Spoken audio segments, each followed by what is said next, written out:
Hello বন্ধুগণ, আসসালামু আলাইকুম। দেখতে পাচ্ছেন আজকে আমরা তামান্নার পাশে আইসি আসলে একটু ঘুরতে। তো ভাই ব্রাদার সবাই মিলে 4-5 জন। তো দেখতে পাচ্ছেন নাইম, রবিন ভাই, আমাদের ইসমাইল। তো নদীর পাড়ে বসে একটু ফিল নিব। তো খুব মজা করব, আমাদের সঙ্গেই থাকুন।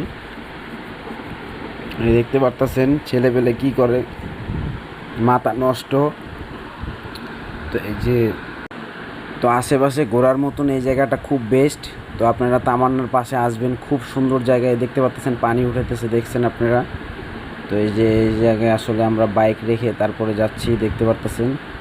তো সবাই ভালো থাকবেন, সুস্থ থাকবেন, আমাদের জন্য দোয়া করবেন। আমরা খুব মজা করতেছি, দেখতে পারতেছেন। তো খুব খুশি আসলে। বৃষ্টি আইসা পড়ছে, মাথা মতো পুরো নষ্ট। এখন কী করি ঠিক নাই। তো সবাই আমাকে সাপোর্ট করে যাবেন, আর সবাই এই প্লেসটায় আসবেন। আর সুন্দর পরিবেশ। তো সবাই দেখতেই পারতেছেন। আর আমি রিসেন্টলি বড় বড় কন্টেন্ট দিব, শর্ট কন্টেন্ট